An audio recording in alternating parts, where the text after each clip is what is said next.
Hi students, AP 10th class triple IT అయితే cut off marks ని ఎలా calculate చేయాలనేది క్లియర్ చూద్దాం ఒకసారి. మనకి సపోజ్ ఆఫ్ యూ నా మార్క్స్ వచ్చేసరికి 560 మార్క్స్ వచ్చినాయి. నా మార్క్స్ వచ్చేసరికి 560 మార్క్స్ వచ్చినాయి. అయితే ఇక్కడ ఏ అనే పర్సన్ గవర్నమెంట్ స్కూల్లో చదివిన పర్సన్, ఏ అనే పర్సన్, ఓకే, బి అనే పర్సన్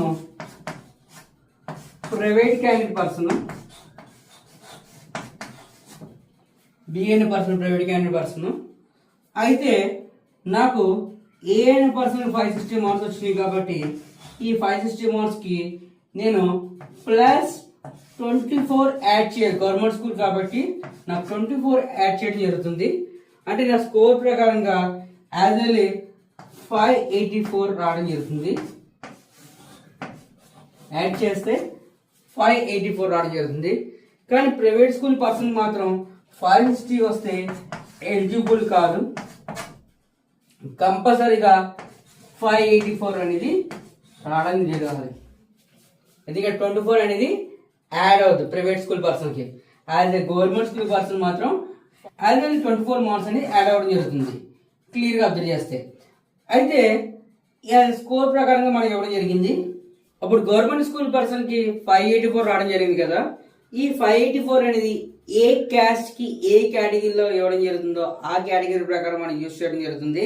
అయితే ఒకవేళ ఓసీ కేటగిరీ అయితే, ఓసీ క్యాస్ట్ కేటగిరీ అయితే నాకు 590 to 595 రావాలి, మధ్యలో రావాలి. బీసీ కేటగిరీ అయితే నాకు 589 దగ్గర నుంచి 592 మధ్యలో రావాలి, బీసీ కేటగిరీ అయితే. అదే నెక్స్ట్ ఎస్సీ కేటగిరీ అయితే నాకు వచ్చేసరికి అది 580 నుంచి 588 మధ్యలో రావడం జరుగుతుంది. ఎస్టీ కేటగిరీ అయితే నాకు 575 నుంచి 582 మధ్యలో రావడం జరుగుతుంది.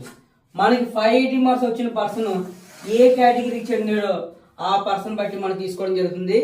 అయితే మనకి ఓసీ అయినా బీసీ అయినా ఎస్టీ అయినా ఆ పర్సన్ బట్టి మనకి యూజ్ చేయడం జరుగుతుంది. అదర్వైజ్ ఆఫ్ యూ మనకి next of you as a sports as certificates ఏమైనా ఉంటే మాత్రం అవి కూడా యాడ్ చేయడం జరుగుతుంది. దాని ప్రకారం కూడా మార్క్స్ ప్రకారంగా తీసుకోవడం జరుగుతుంది మనం యూజ్ చేసే పర్పస్లో. క్లియర్గా అబ్జర్వ్ చేసుకుని రిమైనింగ్ సంబంధించి నెక్స్ట్ వీడియోలో ఇవ్వడం జరుగుతుంది. క్లియర్గా అబ్జర్వ్ చేసుకుని కీప్ వచ్చింది మంచి. Thank you.